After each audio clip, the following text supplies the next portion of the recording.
Hello and welcome. This is NTA Tuesday Live, and I'm Cyril Stover.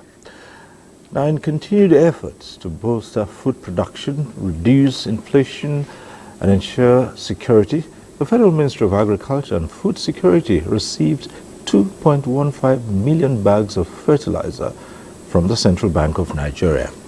During the event, the ministry said the product would be judiciously used and delivered to the intended farmers so that they can reap the benefits of the gesture and in turn cultivate and produce more that would stem the galloping inflation affecting food in the country.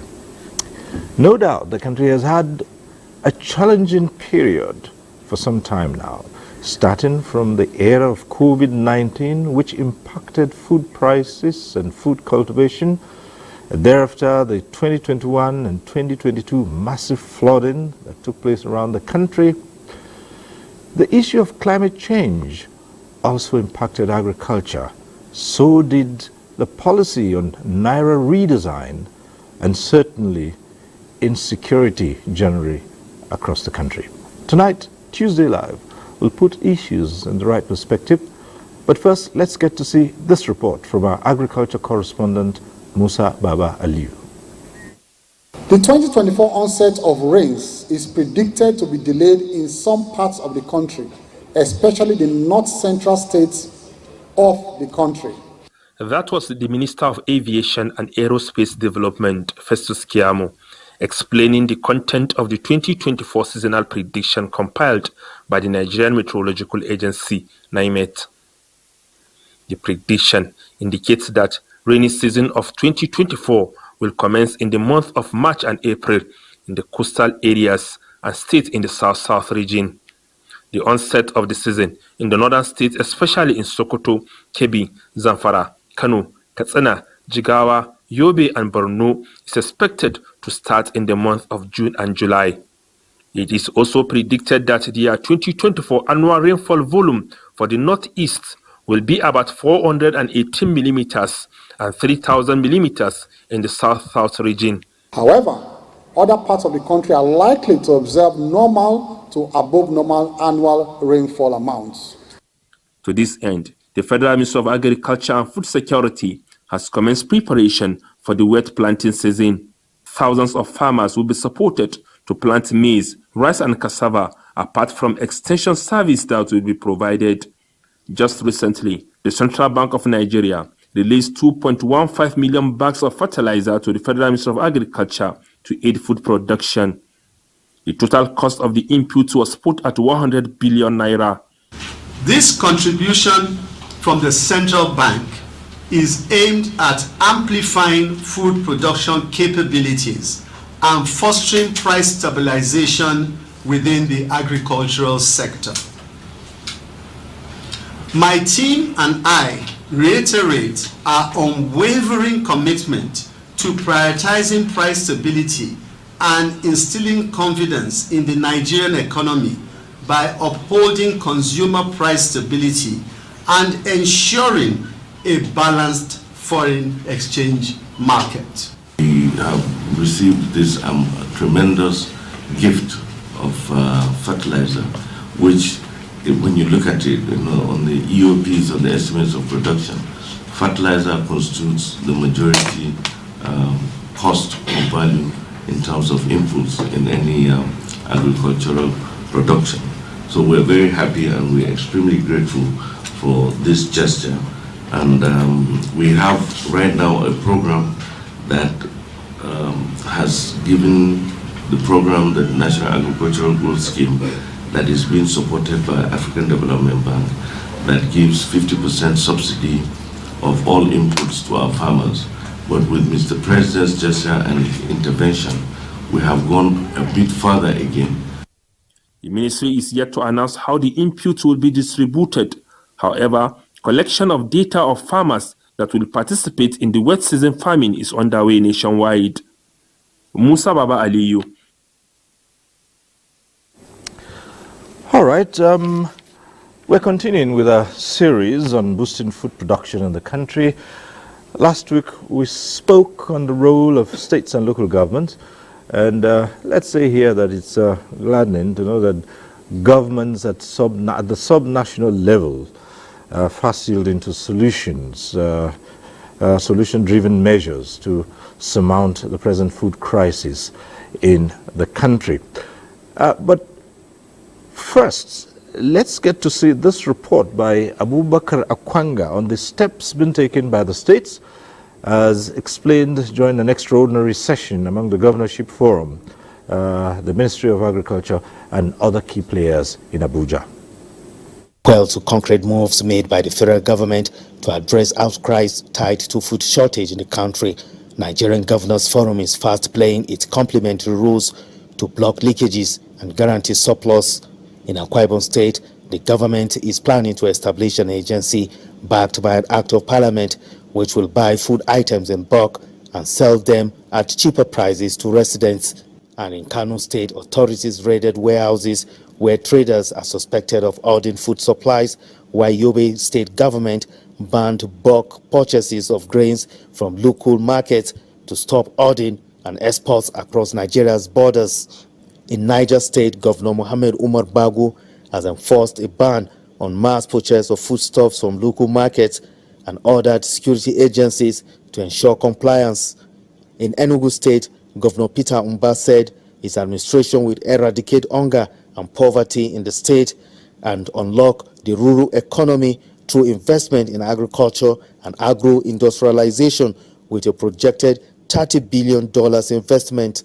Also, the Ekiti state government said it has committed the sum of 1 billion naira to improve food production, especially to embark on farm preparation driven by the Ministry of Agriculture and Food Security on a large-scale farming through support by the World Bank. In Zamfara State, Governor Dauda Lawal partners Sweden government on how to grow the state economy and other sectors and address the current hardship. Governor Abdurrahman Abdurrazak of Kwara State is collaborating with Governors Agbu Kefas of Taraba State and Ahmed Ododo of Kogi State with Federal Ministry of Agriculture and Food Security to push for increased crop production to tackle food inflation. Governor Sanwo Olu of Lagos State says, and I quote, "We are willing to implement some of the lessons we have learned from the Netherlands, particularly to enhance food production, storage, amongst others," he said, end of quote. In Abuja, Abubakar Akwanga. All right, so the tone has already been set for our discussions tonight. Let me introduce our guest. We'd like to welcome to this program Professor Muhammad Kuta Yahya. He's a professor of agriculture, University of Ibadan, and currently the Pro-Chancellor of the Abdul Qadir Kure University, Mina. Prof, thanks for being here tonight. It's a pleasure to join you, sir. Thank you. We are joined also by Dr. Abubakar Bame Musa, President, Nigerian Young Farmers Network. Thank you very much. Right. Let me also welcome to the program Gideon Negedu, Executive Secretary, Fertilizer Producers and Suppliers Association of Nigeria, FEPSAN. Thank you very much. Thanks for being here. We're also joined tonight by Architect Kabiru Ibrahim, who is President of All Farmers Association of Nigeria, AFAN. He joins us via Zoom from Katsina. Good to see you. Thank you, Cyril. Good to be here. Right. And let me also welcome Akinloye Farinde, Professor of Agric Extension and Rural Sociology at the Obafemi Awolowo University, Ile-Ife. Prof, thanks for being here with us tonight. Thank you, Cyril. All right. Happy to be with you tonight. Okay.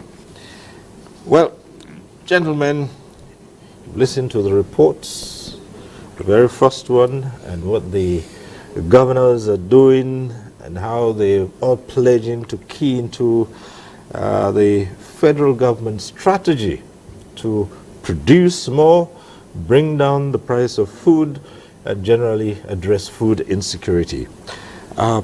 What's your immediate response to that? Well, for us, I think we must congratulate the federal government of Nigeria and President Bola Ahmed Tinubu for the proactive engagement through the Federal Ministry of Agriculture, the Central Bank of Nigeria, and indeed the subnationals. All the states have been carried along in this very challenging circumstance of our nation, because food is one of the fundamental, if not the most important ingredients of survival. The Maslow theory postulates that food is at the bottom, at the basic need of all human requirements. So for every responsible government, it must take into cognizance that a very important aspect of human survival. So the interventions, so far so good, that the federal government has rolled out with the support of all the subnationals at the state level, is a pointer to the fact that Nigeria is ready to address fundamentally its food security question. And therefore, we must congratulate them, and we look forward to the operationalization, especially, as the correspondent said, the fertilizer, which is a very important component of the production system, is going to be a very big relief. And the African Development Bank support to the Federal Ministry of Agriculture that will give some subsidy is also going to be good news for the farmers in the coming season. And I pray that other sectors of agriculture, livestock, aquaculture, or fisheries must also be consistently addressed. And for me, it's an opportunity for Nigeria to leverage on lessons learned in the past from previous interventions, particularly the Agricultural Development Program systems and other World Bank assisted programs that have well-established structures that address the issues from capacity building to the entire value chain up to the consumers. So I believe this enterprise is going to be holistic, and I must say, Cyril, that the lessons from some of the subnationals, as demonstrated in the wheat program in Jigawa State, and most recently the agricultural mechanization by the farmer governor, they are all commendable efforts to that effect. Yes. Okay. Well, we'll return to most of the issues you've talked about in greater detail. But let's come to the president of the Nigerian Young Farmers Network, Dr. Abubakar Musa. What do you make of these current efforts addressing the food challenge? If you look at it from different aspects of it, it's a very good development. Looking at the past administration or calling attention of the complete value chain actors to key into agriculture, which have turned a very round revolution towards agriculture in Nigeria. If you look at the investment and intervention key in by Central Bank of Nigeria, has definitely shown a lot of people to key into agriculture and invest more. So coming into this administration to ride on what the existing administration has been doing is a very, very good one. And secondly, as Prof was saying, regarding to the NACS project, National Agricultural Scheme, Agro Pocket, funded by African Development Bank, it is a very good project as well. I participate on the NACS project for the wheat production in 15 states across Nigeria. Looking at the production of almost 125,000 hectares has been a very massive one. I strongly look at the way the project is moving. Nigeria will feed the whole world wheat production, which is looking at is taking us to where we have not been expecting, because most of our farmers are scared of wheat production, are more of rice. But this time around, they have seen the importance of it. And secondly, most of the seedlings were imported. So we hope this year, 2024 production, it shows that Nigeria will now have the seed foundation itself, and they will now multiply more of the seed foundation. So we are coming into dry season / wet season 2024 of the NACS project as well. Looking at the flag up across all the entire country. The ministry has been doing great and is doing very, very well to see how they can form an e-extension for most of the states to make sure all these things has been where we are expecting. FEPSAN are here, we are very happy. They are one of the stakeholders.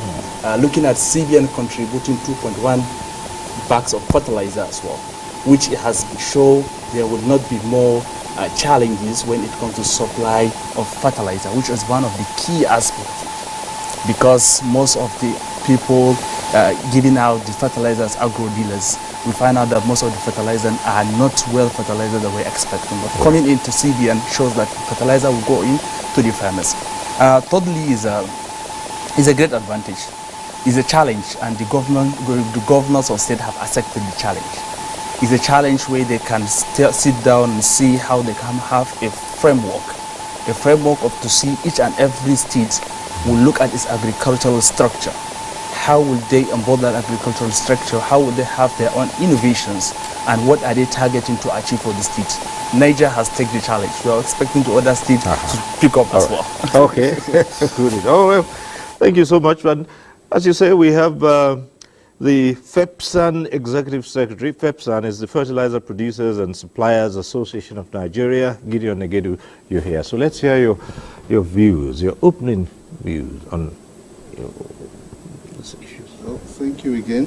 Thank you very much. I think it's quite commendable the effort government at all levels is putting in right now to ensure that we manage a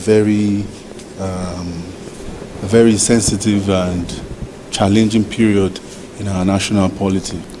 I dare say this has been one of, at least in recent memory, the most challenge that the economy has, or pressure that the economy and our food systems have had to endure.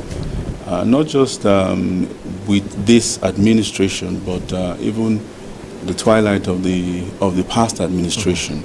The earlier report that we watched, I think, did a very good job in analyzing the problems. The only challenge or the only omission that for us in the input space, particularly fertilizers, was the impact of the Russia-Ukraine crisis that saw a major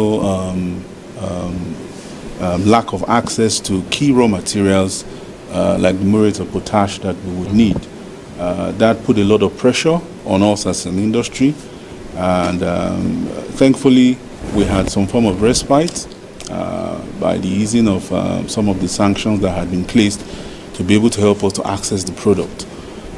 Effort has been placed, like we have seen, and again, very commendable efforts, I must add. One of the things we must commend government is its proactive nature as far as agriculture is concerned. I'm talking about this administration specifically. See, agric is time-bound. If you don't have all the factors, all the key inputs ready for the season, you're wasting your time. Putting all the best land, putting all the best seeds. You don't have the fertilizers there on time. You don't have the pesticides, the herbicides there on time. You're going to have a problem. I want to commend as an industry the Minister of Agriculture. He has been hands-on.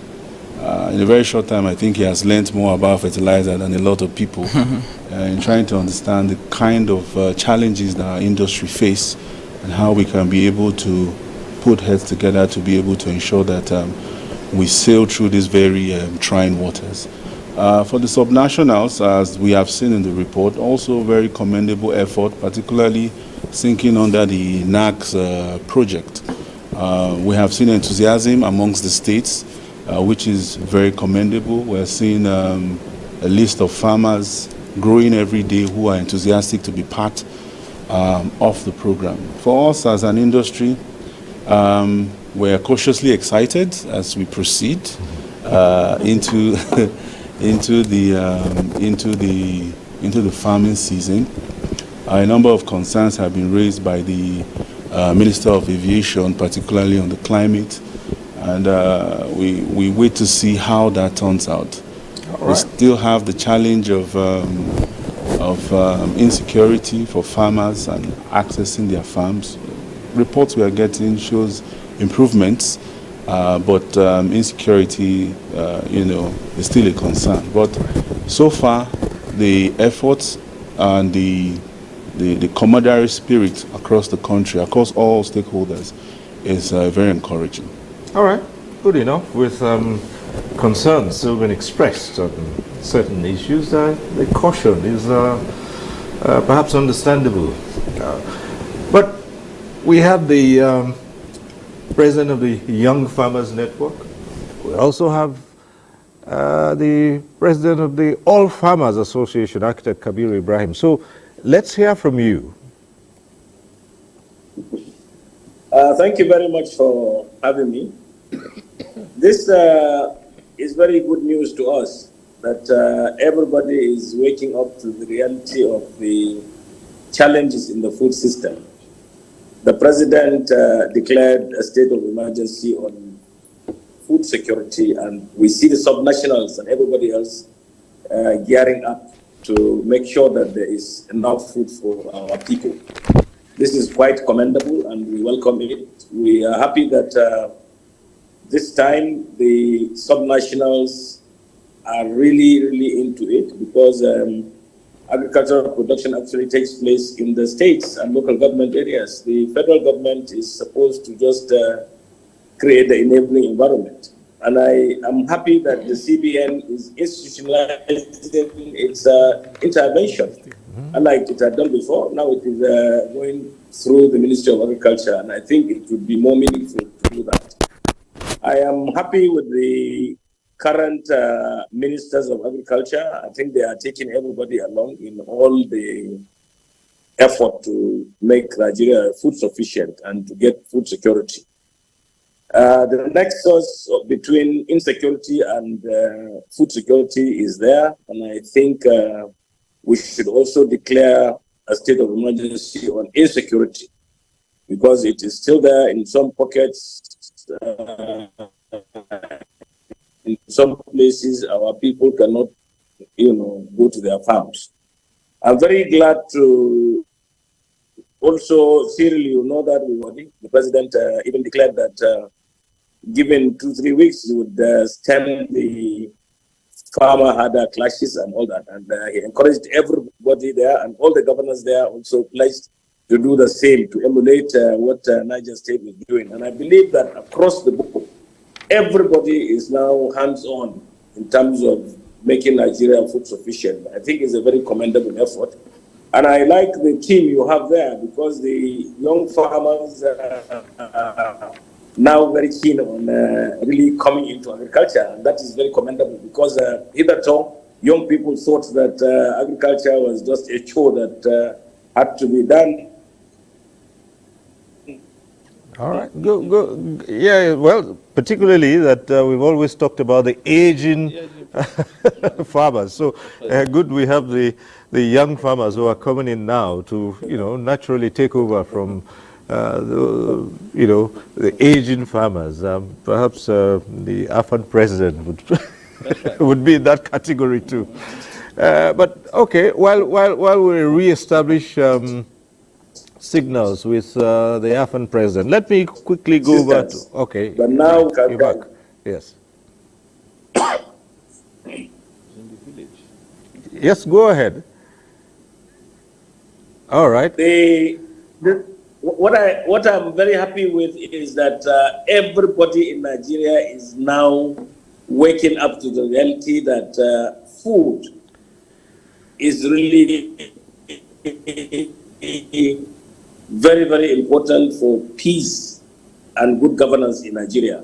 And everybody is really working towards it, and we like that. We want a situation where Nigeria would feed most parts of Africa like it used to, and we will all be happy. We will all restore the dignity of agriculture to Nigeria, and our economy will be based on agriculture more than oil, because oil really became a curse to us, as we had so many problems from oil. So I believe that this is a very good step in the right direction, and we commend all the interventions, the CBN especially. I'm very happy that it is contributing about 107,000 metric tons right now, and that would be very, very good for the dry and the wet season. You know, with the support of the AFDB on the MAX AP, I believe the federal government will do its best. So it's the sub-nationals that will put in the rest, and everybody will be happy in Nigeria. I believe that we'll get out of this trouble if all hands are on deck. So I thank you immensely for giving us this opportunity, and I thank the CBN and the Federal Ministry of Agriculture and Food Security for the good work that they are doing. Okay. Right, thanks. Let's go over to Ileife and link up with Professor Akinloye Faringde. Prof.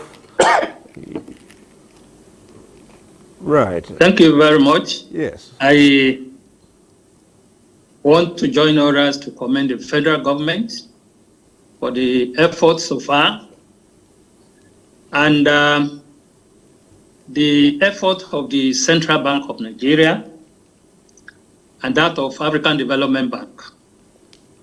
It is also good that everybody are concerned about the food situation in Nigeria, and we are waking up.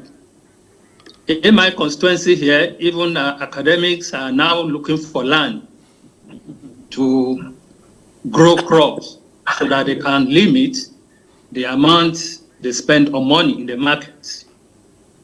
But my concern as a professional is that the efforts of government, the effort of African Development Bank, giving 50% subsidy in the program that the Ministry of Agriculture rolled out to farmers in Nigeria, and then the 2.1 million bags of fertilizers.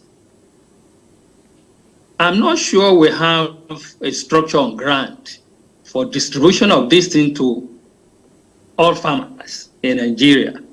I still believe that farmers in Nigeria, majority of farmers in Nigeria that are producing our food are still small-scale farmers. How do we reach these people? Like my colleagues, Professor Yaya Kuta has pointed out, we have we have programs like agricultural development programs that we have tested and proved to be a good structure to carry out our agricultural development program. Oh. Hello? Yes, go right ahead. We're with you, Prof. Go ahead. So, the agricultural development program supported by the World Bank then and the federal government, it was a tripartite arrangement. The states that was given the authority to provide extension to farmers did well then, but the ADP is no more. We also witnessed another Fadama project in Nigeria. Like I said the other time, we have the River Basin Development Authority. All these, we have tested them, and they proved to be good. I think it's high time for us to go back to review this program and pick those elements that will enable us to be able to come out of this problem we are facing presently.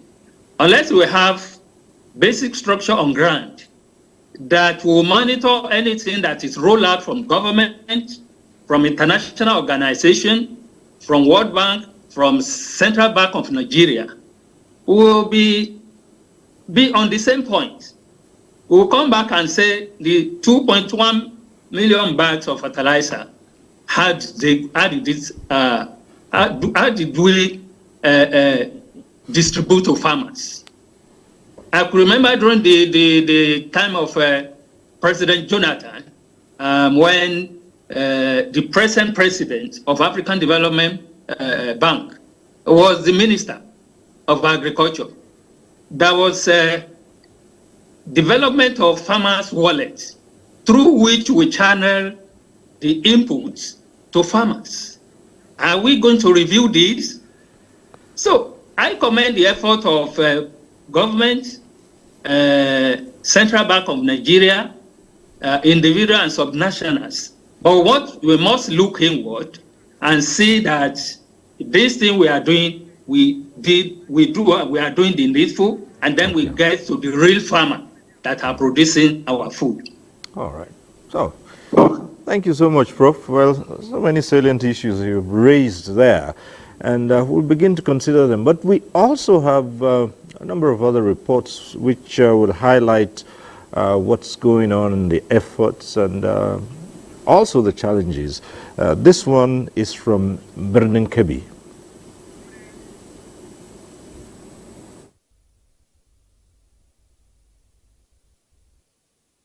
Petrol and fertilizer are the two inputs identified by a cross-section of farmers in Kebbi State as a major source of headache in food production chain. But the fertilizer is more precarious because it is not only scarce but high in price. Abubakar Altini and Sahabi Yusuf, sharing their experience, say that their rice fields requires 5 to 9 bags of fertilizer which they cannot afford.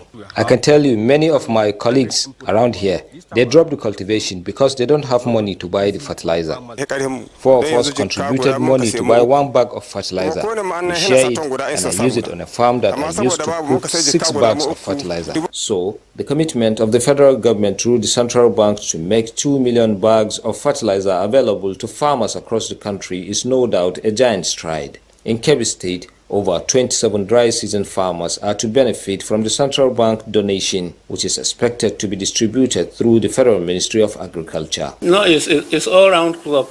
Presently, the crops that are specifically we are going to intervene is rice, maize, cassava, and wheat. But I know subsequent crops may come up.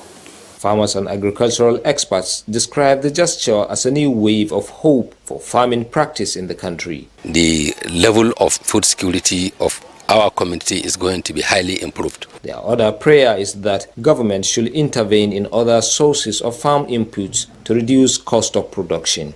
In Birnin Kebbi, Usman Abdullahi Shehu.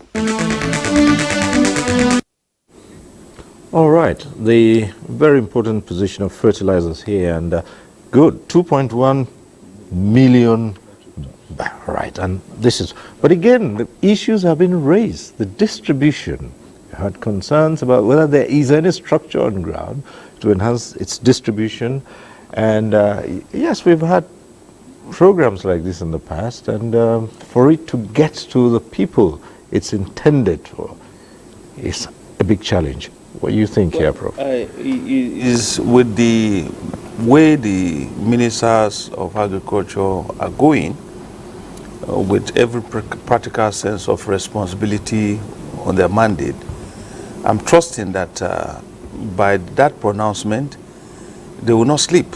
They would have started working out the modalities of distribution. Most importantly, the federal government owns no land. The farmers are at the state level, are the subnationals. And I think there is a need for well-established structural formation that will carry the states along so that the real farmers will benefit from this fantastic gesture from the federal government, so that it won't get to wrong hands where trailers will disappear en route the states, or there will be some accident that the trailers will not be delivered. So I think a well-established structure will guarantee that when you get to this level from the federal, you get to the state, and that is why, as my colleague said, the ADP structure, even if it's moribund, can be resuscitated for action. Because the ADP is the one that has a structure from the state to zona and to blocks and to cells up to the village level, where you have the village extension worker working directly with the farmers. So if we can revive the structures the ADPs are, because I'm happy that they are still existing. They are not dead. They may not be active. They may not have received considerable support. But we have even association of ADP managers. The current chairman is from Nasarawa State. And if you call a meeting of all the ADP leadership tomorrow in Abuja, they will come, and I'm very confident they will offer suggestion on the distribution mechanism that will ensure this fertilizer get to the beneficiaries, who are those responsible for 70% of the bulk of production that we are witnessing in this country. They are small-scale farmers. Only recently that we are beginning to see a new window of opportunity in agricultural mechanization demonstrated by Jigawa State Governor, and elaborately and massively established by the former governor, Umar Bago of Niger State, that we are all proud of. And the giant stride of going beyond rain-fed agriculture that Niger State demonstrates, of resuscitating about 150 irrigation sites, including the one established in Guzan by Sardauna, is incredible. These are the kind of windows that we must explore immediately in order to address the issue, so that you go to where the real farmers are, you go to where value addition and massive production can ensure, so that you can bridge the gap in terms of deficit in food system in Nigeria. All right, thanks so much. Surely the young farmers must be concerned about the mode and method of distribution of this fertilizer, because that's the only way that you can ensure that it gets to the real farmers. So what are your thoughts on that? Okay, to me, people are mistaking stuff. If they had a program, they don't checkmate the programs very well. The next project we're saying is the same model with the GAS during the African Development Bank. President was Minister of Agriculture. It's the same method and it's the same wallet. It's just that we have some small changes of the innovation and the technology as well. What is happening is the ministry liaises with the state government, Ministry of Agriculture, and Federal Ministry of Agriculture at the state level. Appointed a coordinator.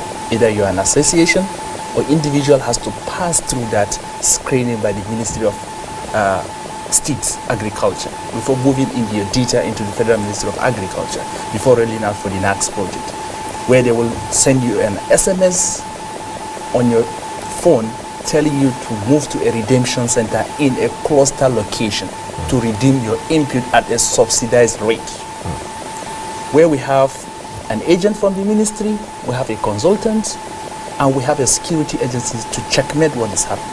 But Nigerians, if it is allocation of 5,000, if you are not part of the 5,000, you will sabotage the project, saying the fertilizer did not come to you. All right. So how do you work to curtail that? Okay, this is the role of the young people. This is our century, it's a century of technology. Anything happens, we keep on and say the right thing is not happening at the right position. So that's the reason we have to involve us as a stakeholder to be part of everything that is moving. So secondly, after this is, we have to look at the cluster farming as well. If you see, not people are just worried because the central bank is a very big institution, have distributed 2.1 million, have allocated 2.1 million fertilizers to the Ministry of Agriculture. So attention is there. People are not looking at what is the past project we did and what is to checkmate the status of the project so far. People are harvesting their wheat. So you can't just say it, people eyes just on this fertilizer. Instead of them to be synthesized by the states in their local language, to who are they going to go and meet to be enrolled for the program? They will just sit down like this, doing nothing, and they will not even make an effort to do that. So if they do not benefit from the program, they will sabotage the program. So with this, I think there is a way we have to take our local traditional rulers, church and mosques, to create an awareness to make development for people to know this kind of project. What is happening and how will they be involved to at least intervene and achieve something. Imagine so few people, 5 or 6 people are contributing money to just buy a bag of fertilizer. And the project of this NAX is almost giving you 0.5 hectares, will be giving allocation of 3 bags of fertilizer with a subsidized rate. automatically shows we have a very good, better production prospect. Well, PEPSAN, the Fertilizer Producers and Suppliers Association, how involved will you be in this? Well, we are heavily involved in the whole program. I think my brother here has very eloquently put how the structure of the program is and how it's running today. But that is at the execution phase. The preparatory stage, we as PEPSAN we have been very involved with the ministry in coming up with the specific blends. It's not just with this rice, maize and cassava that's ongoing now, but from the wheat program, the ministry, and I must commend the ministry again, because we saw a lot of rigor in trying to get us what we call the crop specific and the area specific fertilizers that will be required for enhanced production. Again, like he said, and I say again, I commend the way he has described the structure. The donation of the CBN is a part of what the industry is providing for the country as a whole. It's about 107,000 metric tons. That will represent about 10% of what the country requires. So the industry has been working very closely, again, with government to ensure that we get discounted raw materials. Nigeria has, since 2017, focused on promoting local production of fertilizers.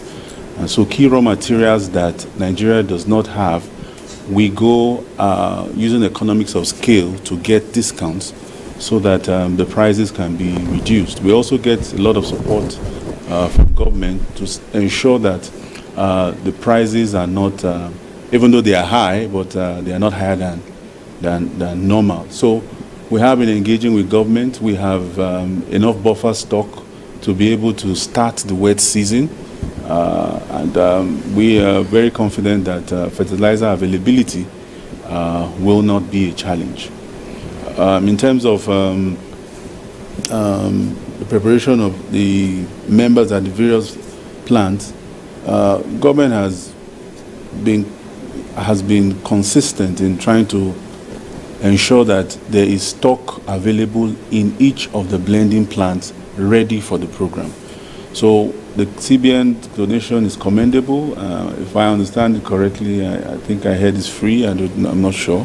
But it's not only that the country is going to require in terms of its fertilizer requirement. I must also add that efforts are being made aggressively to ensure that Nigeria is self-sufficient as far as fertilizer production is concerned. We're already producing urea, as you are aware, and Nigeria has become a global hub with the Dangote and the Indorama, as well as Notori projects, putting about 7 million tons of urea on the global map. MPK capacity has also increased significantly.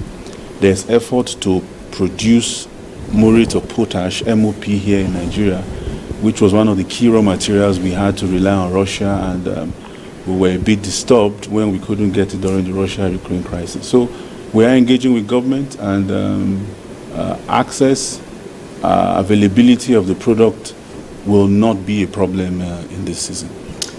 I wonder if the AFAN president is still with us here. I hope we've not lost signal to him, right?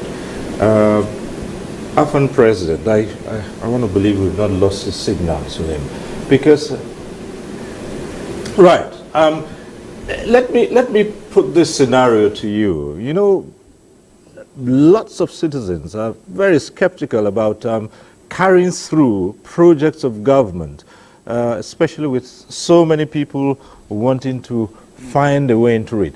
Suppose I said to you that I was a farmer and I would need to benefit from this gesture, and I try everything to bulldoze my way into it, or as they say, gate crash. How do you prove, what mechanism do you have to prove that I am indeed a farmer? Well, farming, I told you, is a rural vocation. If you tell me you are farming in Faskari, my village, the western part of Faskari, if you say you are doing rice, I know that rice will not work there. And since AFAN is present in all the 774 local governments, it is easy for me to get information as to where you say your farm is from the leadership of AFAN all over the place. So good enough. Now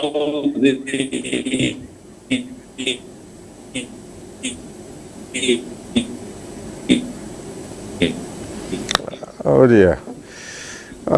There we have challenges with the signals and the network. Okay, well, we'll return to you because it's really important. I wanted to test the waters to find out if you know, the mechanisms you have in place to determine who actually is the farmer who should benefit from this gesture is foolproof. Perhaps Professor Farinde in Ilefe can help us with that. Thank you very much. I know decentralization of inputs will help us, will be the best strategy we can use this time around. And then the operation of the ADP that we have explained have demonstrated this enough to us in Nigeria. So if anybody is claiming is a farmer, if it is under the ADP, the extension worker that is working in that cell will identify the location of that farmer. Of course, extension agents has a number of farmers under him with which he is operating with every day. So in terms of training of the farmer, in terms of deployment of technology, in terms of input service, in terms of credit service, in terms of advisory services, every day is what they are doing.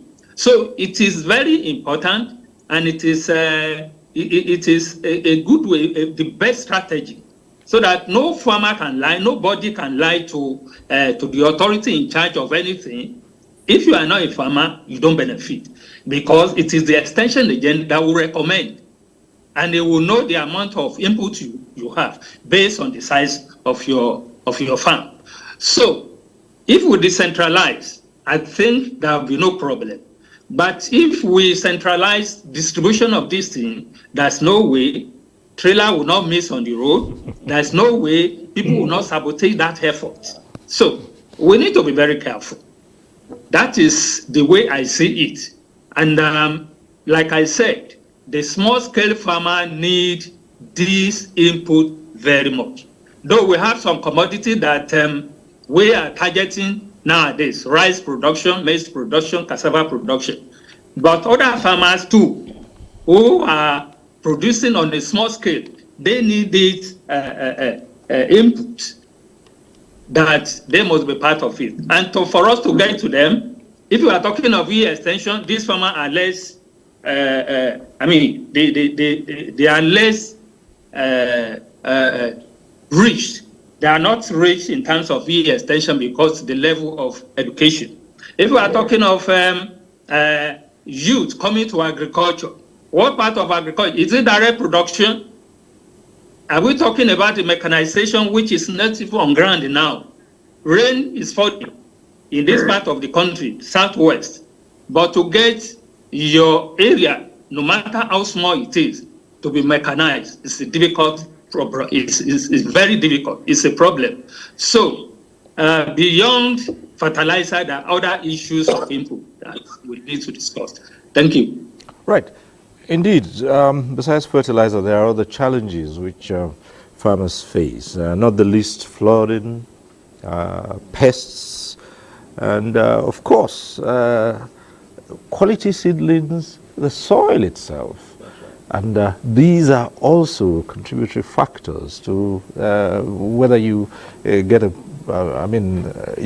proper yield or not.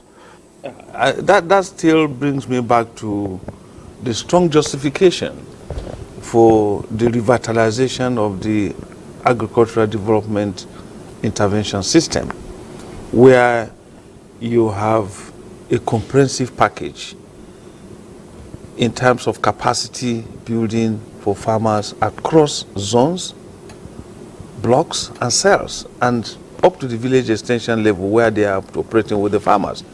And the story is not different across various states in terms of the emerging challenges. The climate change is a reality, and whoever is going to go into agricultural practice, a good example recently, there was heavy rain in Paiko, but it didn't rain in Mina. And there was serious flooding. So this is even time, as we will commend the Minister of Aviation for the red alert, so that people will be prepared ahead of the rainy season. And I think these are some of the things that we need in extension. And extension professionals, they are the ones that are trained in terms of development communication support system for the agricultural system. So that sensitization, the Young Farmers Network alluded to it, that they need sensitization.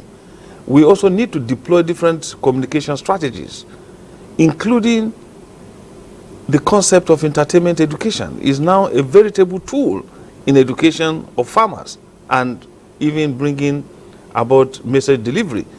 So looking at all these parameters, we need to engage the citizens who are the real farmers and also create awareness on all the issues. For example, if you have good available fertilizer and you don't have viable seeds, seed is a serious element of production.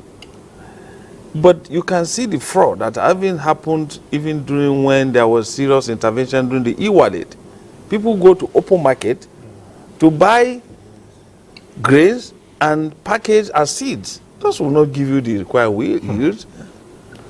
And as we said, Professor Falinde said, for every intervention, there must be structures that will ensure monitoring and ensure that the right thing is done, so that we don't violate the process, we don't abuse it.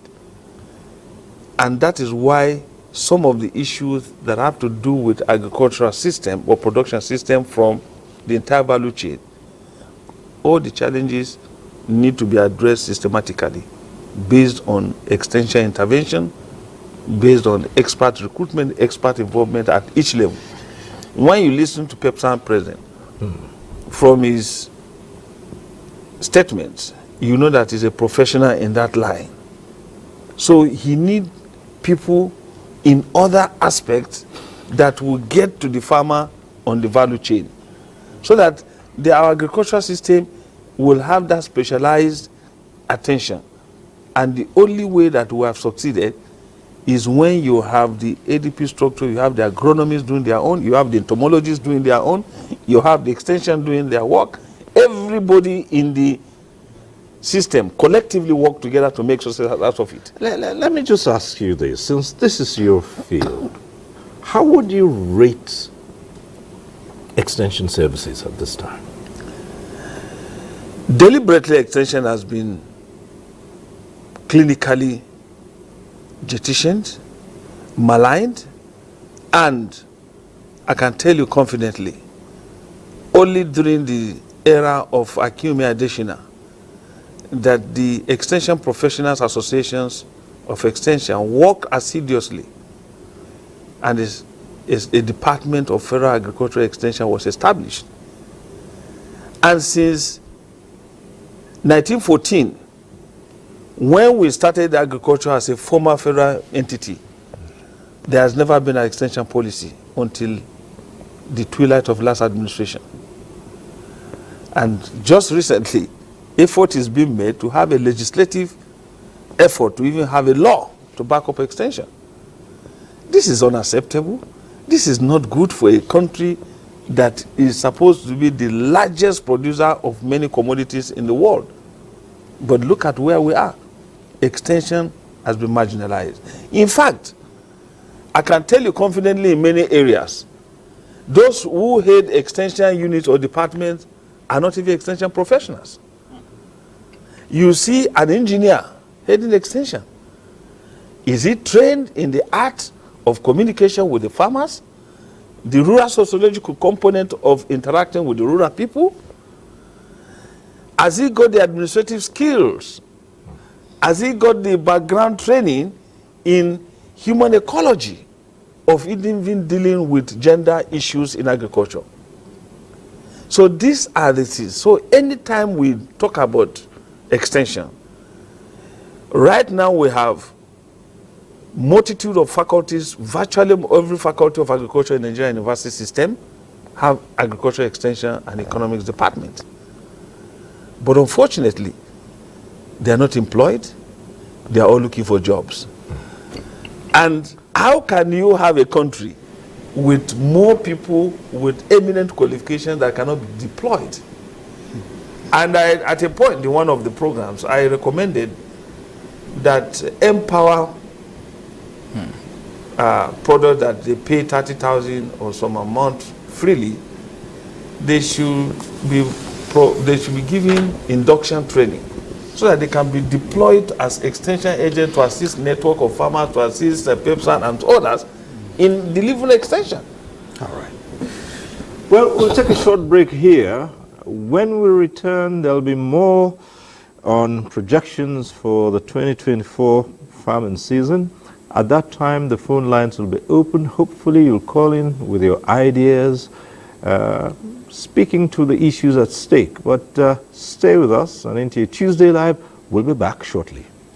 The counsel of our fathers. I will urge and advise our younger generation to use talent and brain to sort out problems, not arms. Nigerian youths, let's build our nation. My advice to these young people is please do not take us back to those harrowing days. You probably do not know what it is. I believe we have fought one civil war too many in this country. So those who experience it will run away from it. Nigerian youths, let's build our nation together.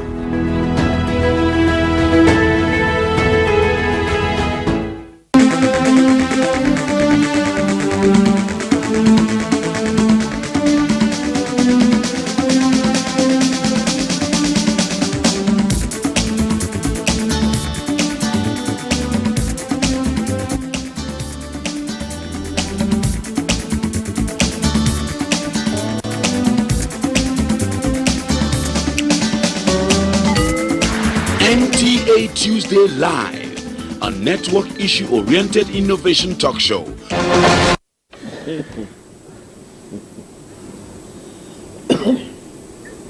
Right, thanks for staying with us. We're back with this segment. This is where I said the lines will be open shortly. The numbers to call will be on your screens. We advise you to take advantage of those and call in with your questions or comments. We always say this every Tuesday. If you're calling in tonight and your call gets through to the studio, do us a favor, turn down the volume of your TV set to avoid the hurlback or the echo. And we encourage you to keep it short and simple so others can also get on the platform. And we always say this as well. Don't bother yourself about the greetings. Just a simple hello would do. We'll start off now with another of our reports. This one is from Jalingo.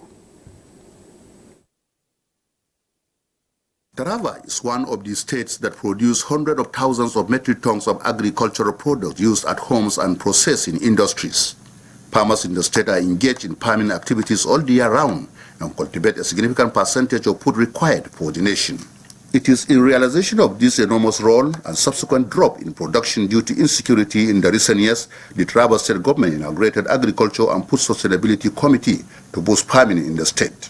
This committee holds great importance as we strive to determine ways and means to boost food production and secure the future for our beloved state.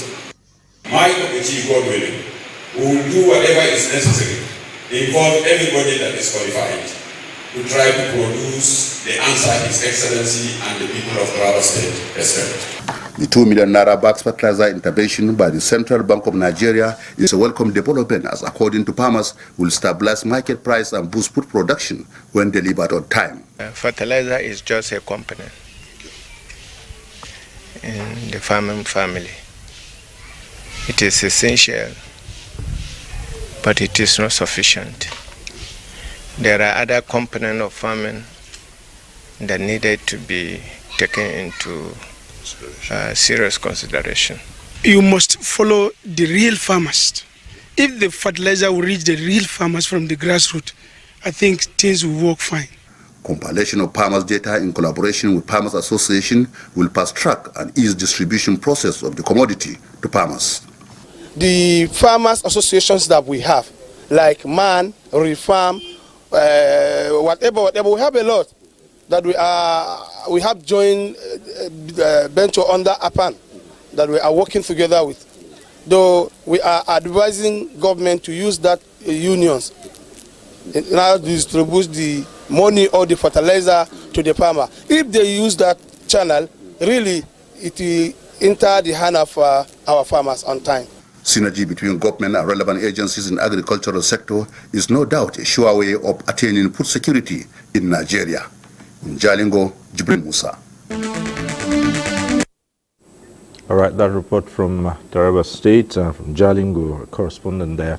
Some of the issues also revolving around what needs to be done to ensure that the real farmers, and not imposters or pretenders, get their fingers in this gesture by the government. But let's come to the young farmers and the strategies in. Yes, we've admitted that it's not just the fertilizers, there are other issues as well. One of them has been highlighted by Prof here, to deal with the almost, what do we call it now, the jettisoning of the extension workers, and how important, the important role they play in ensuring greater yield. What are the young farmers doing about this? Okay, if we sit down from here till morning, we'll discuss on the problems. We have problems. What are the solutions to the problems? I think Prof have highlighted everything and he have speak out everything, which is actually that's the main problem when it comes. I think we have to be looking at things from different angles. If the government could not deliver 100%, I think we have to open it for private sectors to come in. If you can look at securities, before coming in here to the studio, is a private security at the gate. So it's something that we have to be looking at that angle, where we can have a private extension friends. They can sit down and be looking. You are a private sector. If you invest, you have to get the money back. And this is a way that you can still accommodate all the youths that are roaming the street, the empower youths that is saying. So before you know, we have a very good work frame to achieve what we wanted to achieve. Secondly, if you look at the youths now, are more friendly with technology. You know, people are saying technology did not reach the grassroots. You'll be very amazing if you go through your Instagram and TikTok, you find out someone from a ward of a local government far from Yobe or Borno would do a half-minute of a video to send to the world to see, just to show you all these things we are thinking. They are copying with all these things. So it's something that you can easily send a message to them, and they are willing to learn. So I think we have to be looking at that angle as well. So secondly, after these, the young people from that aspect, they are kind of people who have the innovation ideas. If someone can sit down, create a cryptocurrency, coins and all this, and show how talented they are. Let's use their talent ideas to key into agriculture. Like if you refer back from the report we have from Kebbi, they were having two challenges. They have the challenges of inputs and irrigation. I have someone from Sokoto, did not go to school. He fabricated solar water pump machine. This is what they have been using in all this locality for irrigation farming. So these are kind of young talented youths that we have across our institution there. Go to College of Agriculture, see them fabricating technologies, preservation technologies. Bring these people on board, invest in them, and showcase them to the world to see what we have as a local content. So these are the kind of problems we have to see how we can harmonize all this. With their experience as Prof, keen into all this. Imagine a Prof having a frame of extension. He will deliver 100%. He has the passion for it. So these are kind of things we have to be looking at. Not everything should be on the just government. Government is a body. Let's have the implementation and the strategy. Tell us what to do, have your regulatory frameworks. So if not, when it comes to seedlings, is the major component. And we have a lot of fake seedlings companies that are in the market. So they will just go and give you seed, you go and borrow money from different angles, invest there, you find out getting nothing. So we have to look at National Seed Council. We have to bring them back to their mandate. If it is possible, let them revoke all the licenses. Make sure they have went all to their field to see their seed foundation before issuing back the license to them. So these are kind of problems we are facing. Even the youth are not even finding encouraging, because I saw someone has went to the farm, did not get anything. So why do I even look at it as something to come into it? So these are the major challenges. I think we have to look for the solution to all these challenges. Right, the very young farmers have spoken. Well, I can see that Digadu is also on this as well, because if we just leave you with the fertilizers alone, there would be no yield to talk about. Yes, as I am also part of the community, like I said, the panel is intimidating because I have my professors here. I'm also an extension. All right, okay. So, of course, like we have all said, it's a potpourri of problems, but we have to find a holistic solution to resolve it. The truth is that we have been approaching solutions in this country in silos, right? And we get silo results. We need to have a holistic approach by ensuring that we accommodate as much stakeholders as possible. The ADP services, I grew up under the ADP system, and we can all testify how effective they are. The beauty of it was that I didn't target just food crops alone, like we're doing now. Oh. You saw that there were interventions in cash crops. Some of those cash crops, like the cashew that you have in Kogi State and all that belt, the oil palms and all that. Some of those plantations are what we're still using today. In fact, some of them are dying out, and there's a need to replace them. We've also spoken a lot about smallholder farming, which we should continue doing. But respectfully, in my view, I do not think smallholder farming alone is going to take us sufficiently to where we want to be. We need to create the environment to also attract private capital, more private capital into primary production, opening more fields. We've had very encouraging ventures by the Niger State governor, which for us in the space is something to watch. I hear they're opening about 1 million hectares, and not just that, it's bringing a concerted solution to the issues of agriculture. It will be a model to look at, and I counsel other state governments to also look at that. So we need a holistic solution. The problems abound. If you come even to the fertilizer space, the bane of our industry today is adulteration. We've tried to engage with government, and thankfully we have a law today, but there's a need to build capacity to implement that. Right, now that you speak of the matter of adulteration, yes, how do you ensure that what you're putting out this time around yes, will be the real thing and will not along the line? Like, yes, the trailer might not disappear, but half of the contents might disappear and come back as half potent and half fake. Well, the way the program is structured this time around, the liability is on the blender to ensure that he delivers at that center. So if it gets missing, he's responsible and he bears that risk.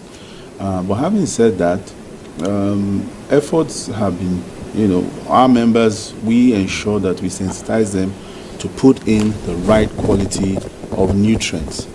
But I can't speak for everybody in the industry, as it were, or in the dark industry, in the shadow industry.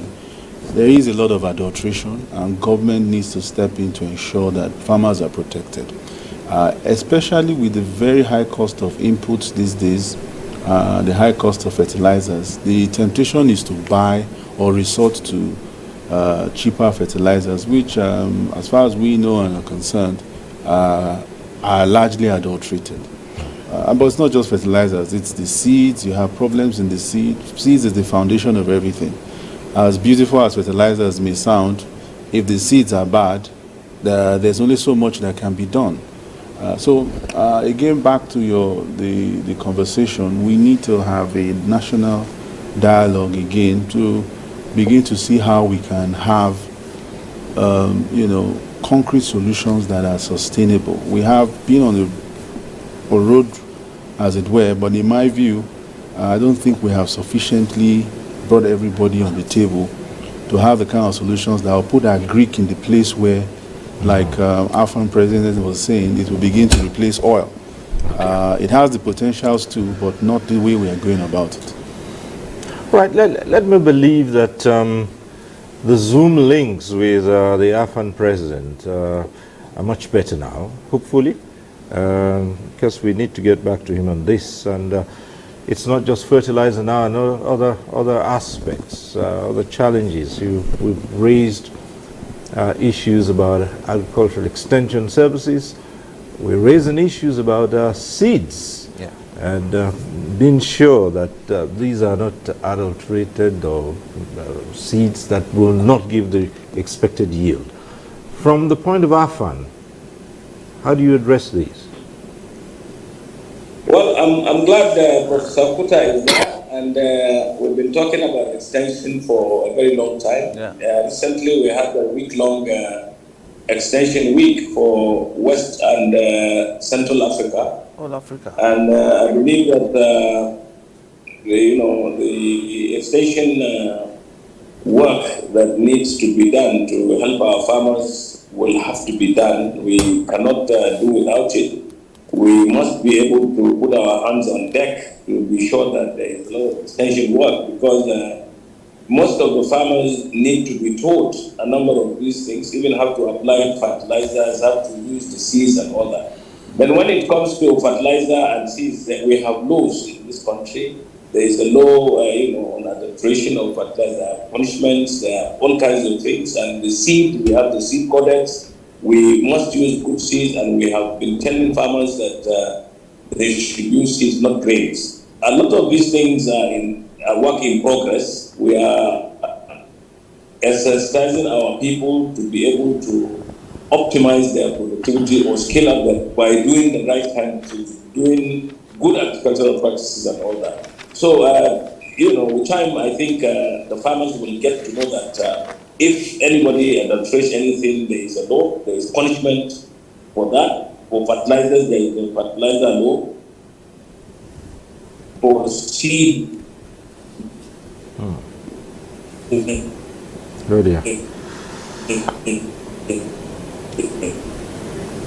Seems that when you begin to get into the to the heat of it, that's when the freezing starts. But good enough, we've been able to stress a few points, and we'll return to you at some point in time, and hopefully the reception would be a lot better. But again, let's go to Professor Farindi, and here again. Yes, I know you're high on the matter of extension workers and several other challenges which may impede the success of this program to boost food production.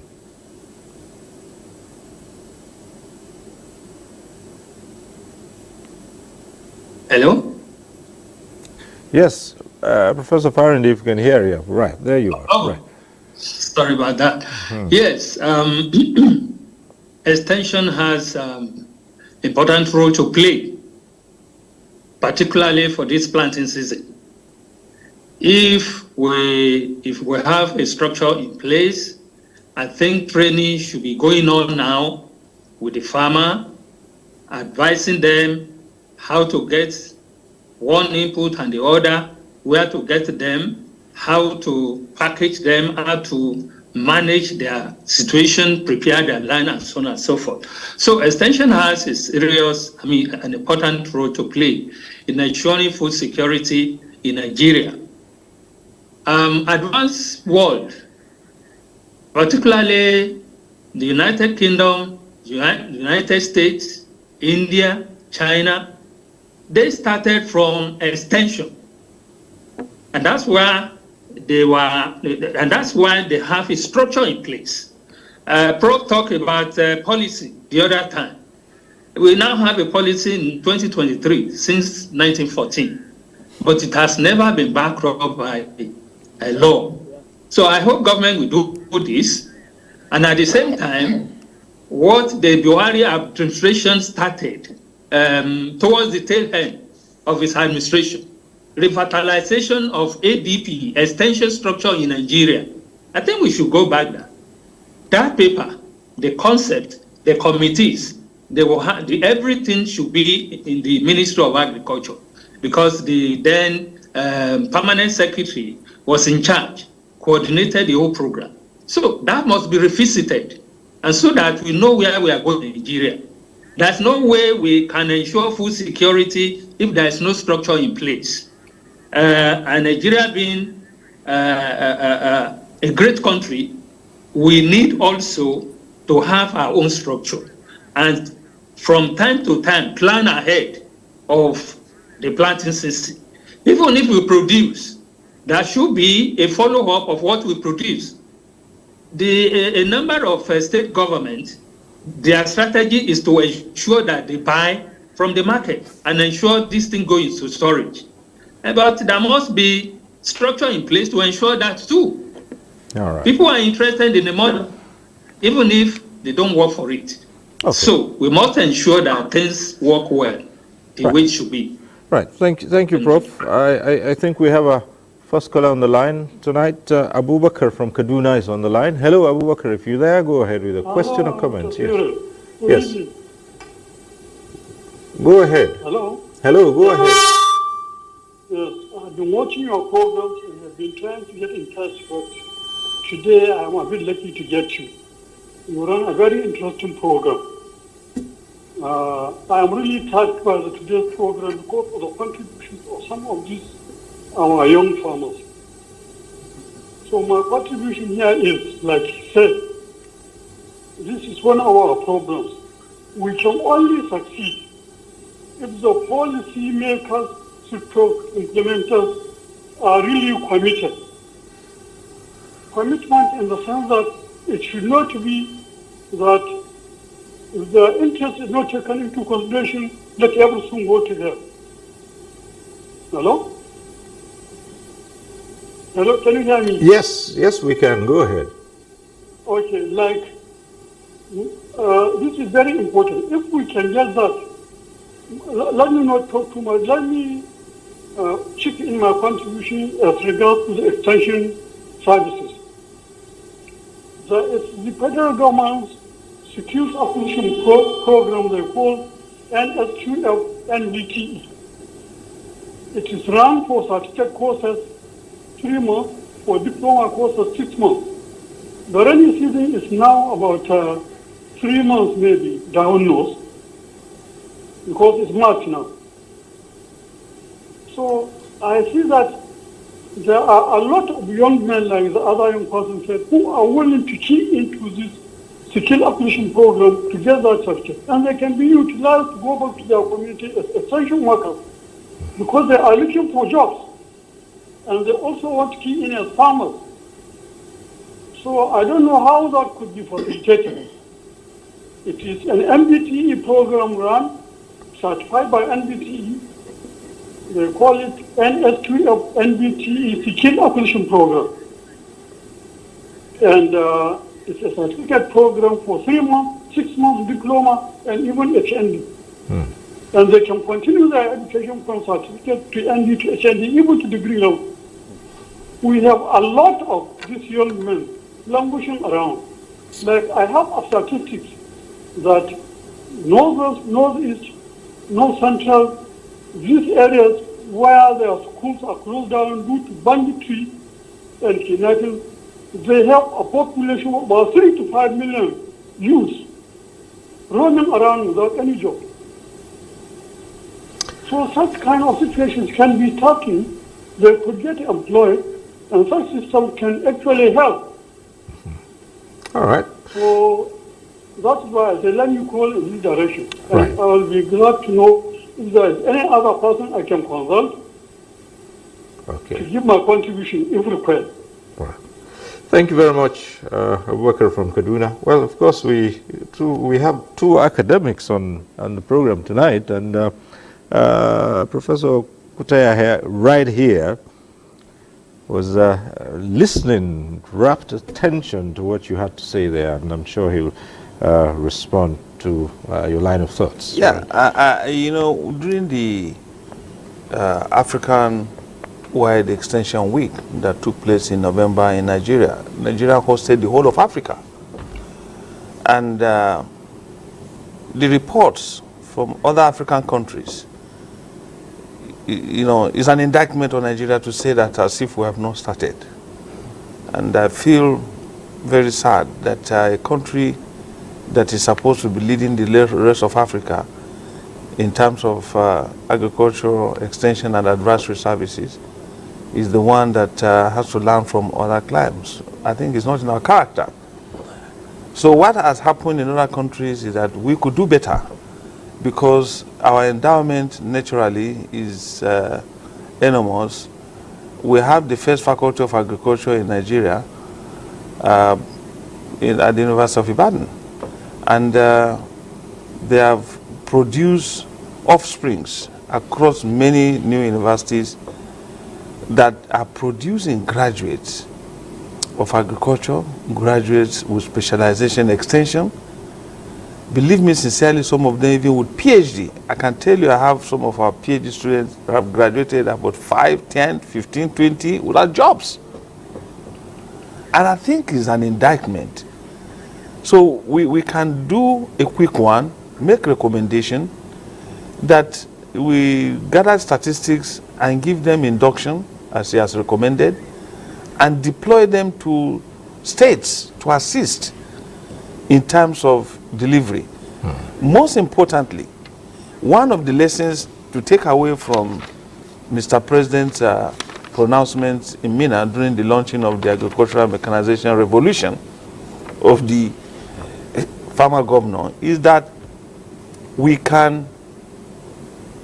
they are more aligned towards private sector driven processes so that it will escalate coverage and mass involvement, because we cannot continue to rely on the small scale holders if Nigeria has to be in the frame of Brazil.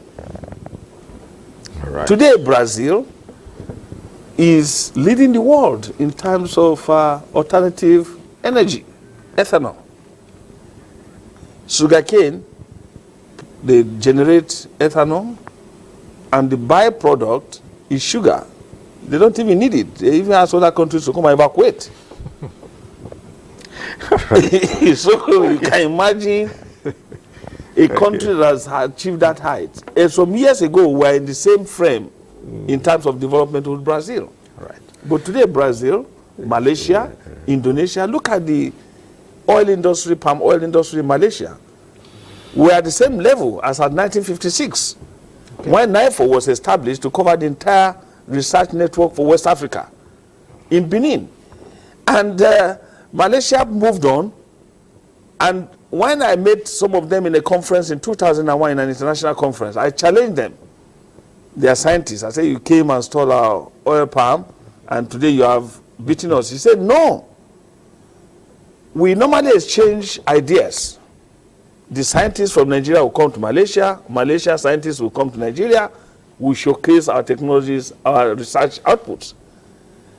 But their own decision was that every year, the Malaysian government would target 10,000 hectares of land to be cleared for farmers. Okay. After that, they will clear 100,000. Before you know it, the entire land space available in Malaysia was cleared. So there was no more space. And that was why their neighbor, Indonesia, with bigger land, was going to surpass in Malaysia. So if we're determined, we must go into mass mechanization, mass land clearing, support farmers to grow, and I think that's why the farmer governor has got it right. 1 million hectares in a couple of months, so that the entire land space will be made for farmers. We have another caller on the line, another Abubakar, this time from Bida in Niger State. Hello.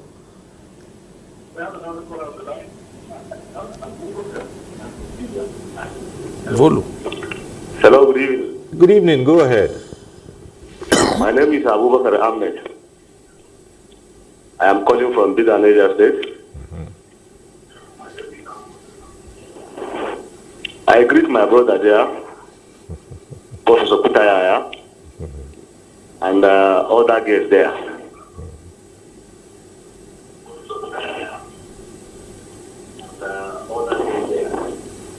I am the chairman, Capital Agricultural Management Company Limited. We know that the federal government has been trying.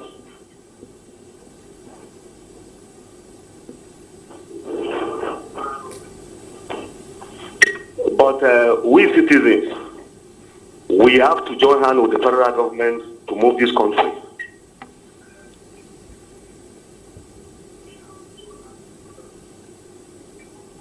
No country will survive without partnership. No business will fly without partnership.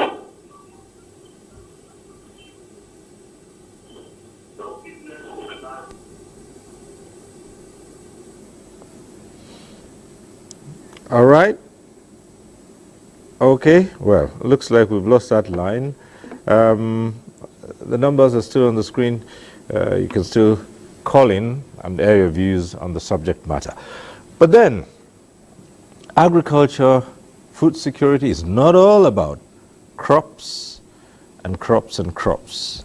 Let's turn to another area and again explore just how. Okay, just before we do that, let's we have another caller from Abuja. We have a caller, Daniel. Hello. Good evening, Daniel. Go ahead. Okay. Thanks to everybody who has been enlightening us since the program. All I have to say about family, you bring it down of the professions that they right from our primary school, where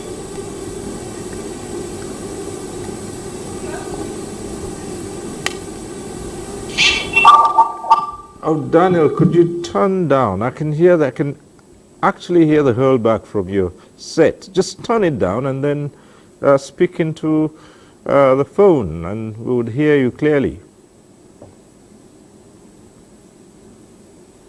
All right. Maybe you'd have to call us back. We were going to go into another aspect of this, livestock. It seems that so much concentration on crops and not much is said about livestock and the contributions to the food security and ensuring that we can feed not just Nigerians, but as the Niger State governor said, the whole of Africa.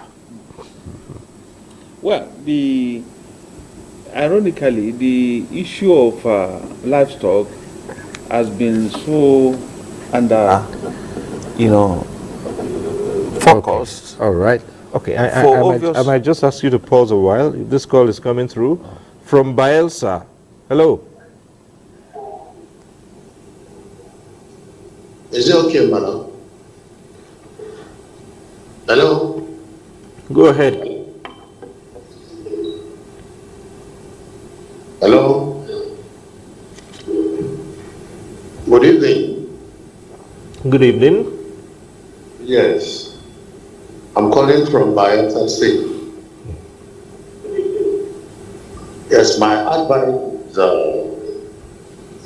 on clearing, farm clearing, because major problems farmers are getting in terms of farming or food production is land clearing.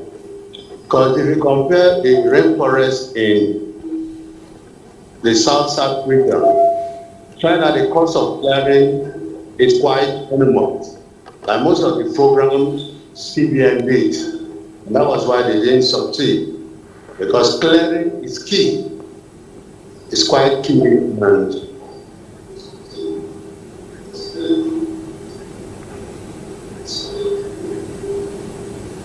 so if you don't consider clearing as a major component to actually help the farmers, it's also very difficult. And at the end of the day, we will not really get very good farmers who will be looking at subsistence farming. So if we really want to talk about large farmers actually produce what we'll consume and perhaps make money, the government has to come in terms of clearing. So clearing is quite key. And it has to be integrated. Just like the professor said, it's key. And it has to be looked into. All right. Thank you very much. That was the primary responsibility of NALDA when the Babangida administration established NALDA. It was an authority that was supposed to clear land for farmers. And for many years it was moribund. But the last administration revitalized it and started even with some estate demonstration of how they could even estate and clear land for farmers. And I know that the governor of Oyo State is already doing some farm estates that is unarguably one of those beautiful interventions that is helping farmers within the enclave to achieve production. And as you said, the livestock sector has been marginalized for too long. But the good news is that Mr. President Bola Ahmed Tinubu has taken the bull by the horns, and not long ago he received the report of the livestock reforms that was organized by Dr. Umar Abdullahi Ganduje, who at that time was the governor of Kano State, and submitted the report to the president. I was a member of the committee. Professor Tairu Jega chaired the committee, and it was to look at all gamuts of reports that had happened in this country in terms of livestock intervention. And we now came with a holistic analysis of the situation, including a blueprint on how to transform our agriculture so that we will be like other countries like Netherlands. Netherlands is not more than, is not up to Niger State. Niger State is 76,000 square kilometers and twice bigger than Netherlands. But Netherlands and Denmark, we import milk of an average of 87 billion naira per quarter. That's unacceptable. We have the potential to produce, and when you see the potentials of our production, we could reduce the import bill by our own local production system. And Mr. President has said loud and clear that in a couple of weeks, the conflict between farmers and herders will be a thing of the past, because he said Nigerians should be able to produce milk to even feed school children. And that is one of the things that this administration should be commended, that they are going to open the space and further conversation on this aspect. And I know the Minister of Agriculture is on top of that situation in line with the presidency's directive. And interestingly, the Minister of State, Dr. Abdullahi Sabi, is a vet doctor. So I think there is a good opportunity for the revitalization of the livestock sector in terms of maximizing its potentials, escalation of the industry, so that it will be part of our economic boom. Because in Nigeria, we are yet to even explore 10% of our potential. Neighboring countries like Burkina Faso, Chad, their contribution to GDP is about 43%. Nigeria is about 10% in that sector. Meanwhile, we have the highest concentration of animals. And then, interestingly, the genetic potential of some of the cattle in particular in Nigeria, they are even more than the rest of the world. For example, the cheese from Gembu cattle is about 12.5% protein level, while other climes is just about 2.5%. So that means if we exploit this industry, Nigeria is going to be the rest of the world. Okay. Well, thank you. We'll return to you. I think Daniel has returned on with a call. I think Daniel is back on the line, is he? Yes, yes. Right. Back on the line. Right. Go ahead, Daniel from Abuja. I was trying to say something the other time before I lost the call. Growing farming is starting from grassroots primary school. When growing up in primary school, we see farming as labor, not as agriculture. Those days, they punish you in school. Farming, tell you, go, teach your friend, go and farm. So, and there is no day from our primary school till top level. There's no day declared for farming, just like sports. Like on Wednesday, schools and Friday is declared as sports day. But a day should declare for farming, and that day let's farming. Because we have to start farming from our primary school, then we take it to secondary school and professional level at the university. You will not see it as a thing of labor like the way our teachers used to do. So I believe this paradigm shift will change how people see farming in the country. Not only white collar job, not only because I believe agriculture is one of the biggest economic power in Africa, not only in Nigeria.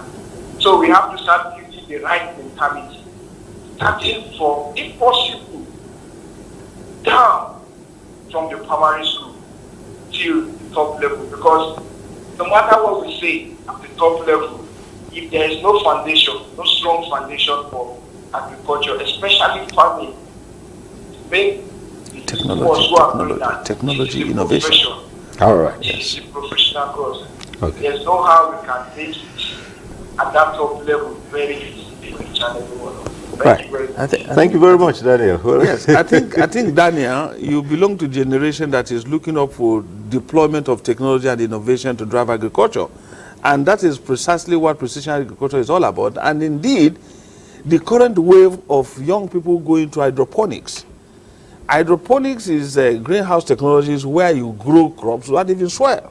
And that one young man went viral recently that he could produce 1 million worth of vegetables from his hydroponic greenhouse every week. So in 1 month, he has the potential to produce 4 million worth of vegetables. And then in 1 year, you can imagine that. So this is the kind of time the young people.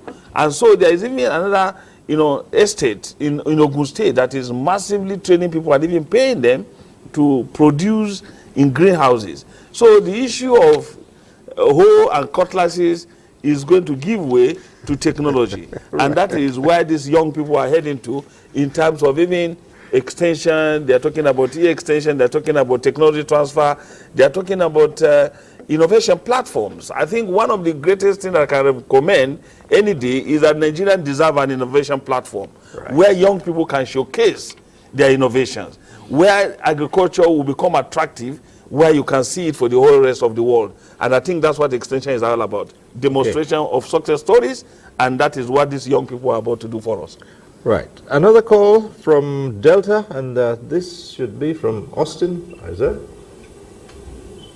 Yeah, good evening, sir. Yes, good evening. Go ahead. Yeah, my name is Austin from Delta State. Go ahead. Yeah, I've been watching your program about this subject. I'm an extension of this from graduate from and when I go to several agri sectors of many states, I'm not only encouraged because a lot of the companies are shut down because of lack of management. And when I go to school, I saw some students in the School of Agriculture, different departments. They are trying as much as possible to make sure they get the knowledge, to get the skill. But the government are not doing well in order to encourage them. As an inspection officer or under agriculture, let me say, it should be top-to-top approach system in agriculture. Top-to-top approach at which the thing will go down through the inspection officers, not top-bottom, but bottom-top approach. I don't know if you get what I'm saying. Sure. Like there's one of the programs I heard in Delta State. That's one of the politicians ate a huge amount of money. You understand? Which is not nice. Also, they should have easy access to loan, agri loan. All this will help in growing agriculture, in making agriculture to be recognized in the country. This is the basic need of women. Right. I'm a beekeeper. That is where I specialize on as an inspection officer.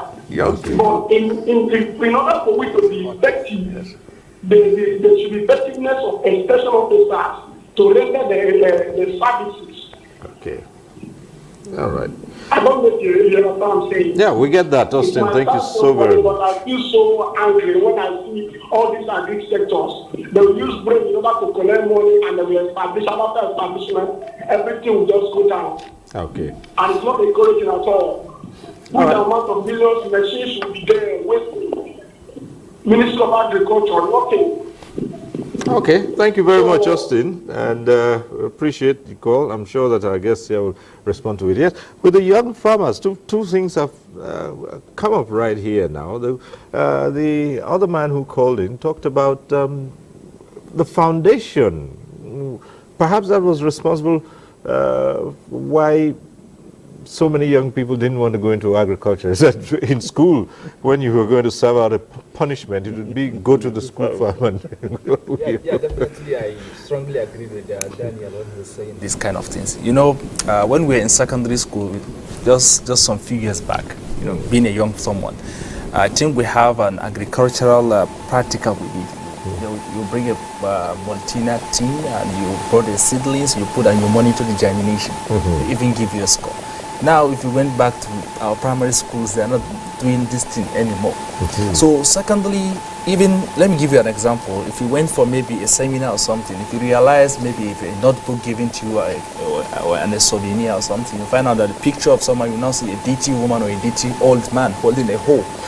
So, they are not making something to be more attractive for us. So let's say, for example, you see someone with a very good clothes, blueberry or something, you know, showcasing him as a farmer. You know, you say, wow, this money is involved. You know, but you're showing someone with a chair, clothes, and all this, and expecting it to come into. So you're not even serious.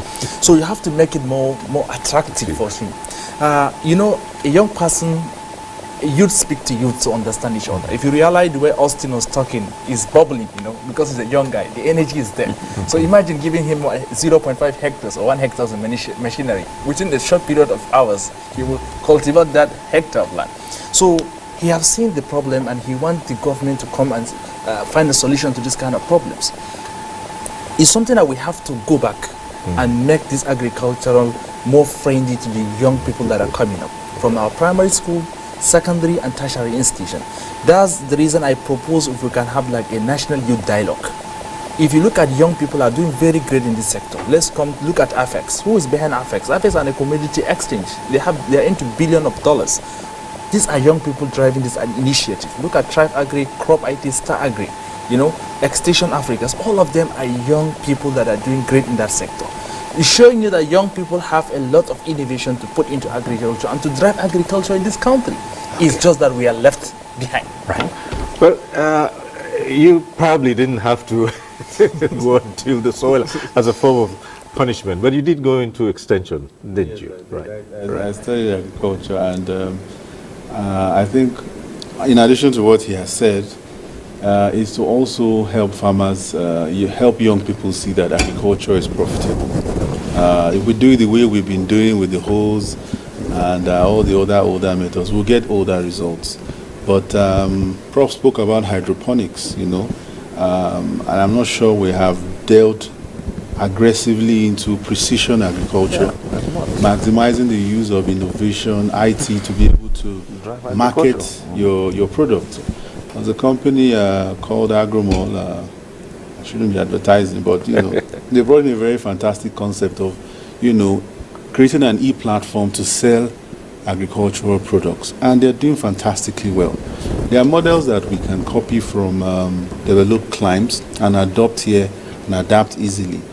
So agriculture is, I'm very proud of the fact that I've stayed in agriculture, and I can say I think you and I are well dressed enough.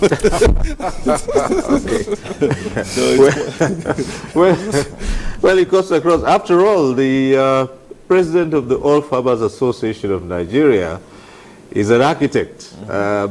We still, okay, those signals are still frozen. Okay, but let's get to our other guest in Ilefe, Professor Farinde.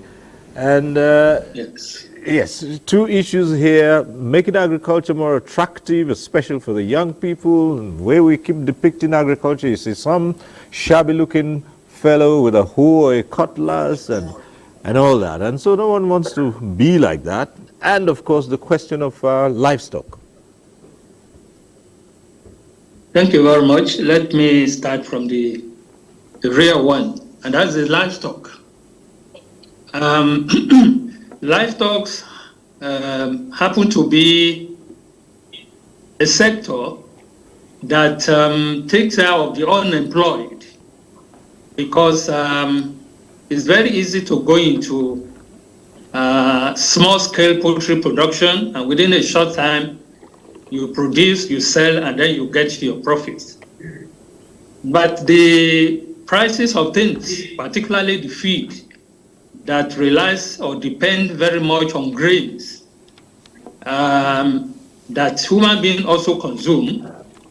Human being and animal will compete for the grains we are producing in society. And so that makes the direct production more important, and then livestock too will need a comprehensive plan. And I also see livestock as being taken up by the private sector. Private people are much more involved in livestock production, particularly the poultry production. And like Prof said the other time, cattle production in Nigeria, we have not modernized it. And I think we must give it the political will to develop it as an alternative to even oil. If you concentrate on cattle alone, we are good to go. So, Nigeria is blessed with so many resources, and we must diversify. Presently, research are currently going on rabbit production, which is also another livestock, micro livestock that we can go into and then get a lot of contribution to our GDP. So there should be a comprehensive program too on how to facilitate commercial production or large-scale production of livestock in Nigeria. I had an experience when I was when I attended the youth program in 2001 in Germany. It's 4 weeks program, and after the training for 2 weeks, we were given a farm. We were asked to go and reside with a farmer, and I learned that this farmer is, we can say, is a medium-scale farmer, and that farmer is a livestock production. It produces milk and 59 daily cow. And the government came to assist him because you cannot produce beyond what the quota given to you. So if you produce beyond that, government will come to your aid and then buy that product from you to give to less privileged house to take in terms of milk. So there is program on ground that farmers remain in production. So if you want our livestock to thrive well, government will come to the assistance of the private people. Like many people, the younger ones that in livestock now, they are folding up, they are moving out of that production because the price or the prices of food items for the animals are very, very, very high. And so they cannot cope again. So for people to remain in production, government must have a program for them as part of the comprehensive program for agricultural development in Nigeria. Right. Okay. Now to the youth. The youth, they want to take over agriculture. And so we must make agriculture very attractive to them. The mechanization aspect of it, that is the land preparation, like one caller said it, is very important. If other governor can do like the governor of Niger State, embark on extensive preparation of land for farmers, you to come into agriculture because the hard aspect of production has been taken care of. And so they are giving the other things, inputs, fertilizer, seed, and then the management is there. The knowledge is there. They can easily go on internet and see and acquire knowledge. Within a week, they can acquire knowledge, and then they can contact even private extension organization that I need this, so how do I manage this program? So it's when we have an holistic program, then youth will be involved. I think they are running away from the drudgery aspect of agriculture. All right. And once the government takes care of that, we are good to go. Well, thank you so much, Prof. Well, unfortunately, we've run out of time on this program, so we must thank you very much for your contributions and for always responding to our calls to be part of our discussions. Thank you so much, Professor Akinloye Farinde of the Obafemi Awolowo University. Thank you so much. Thank you. And back here in the studio, let me also extend thanks to Professor Mohammed Kutai Yahya, Professor of Agriculture at the University of Ibadan, currently the Pro-Chancellor of the Abdulkadir Kuri University, Mina. It's a pleasure having you here. It's a pleasure to always join you. Thank you. Thank you. And thank you so much to Dr. Abubakar Bami Musa, President, Nigerian Young Farmers Network. Thank you. Thank you very much. And thank you so much to the Executive Secretary of the Fertilizer Producers and Suppliers Association of Nigeria, FEPSA, and Gideon Negedu. Thank you so much. Thank you. And of course, let's acknowledge that the President of the All Farmers Association of Nigeria, AFAN, Architect Kabiru Ibrahim, also joined us in this conversation. Unfortunately, towards the end, the signals were freezing. His Zoom connection was not quite clear anymore. But again, we extend our greetings and thanks to him for being part of it. And also to you for being part of this, and for those who called in. Next week, we'll be back with NTA Tuesday Live. I'm Cyril Stover. Bye for now.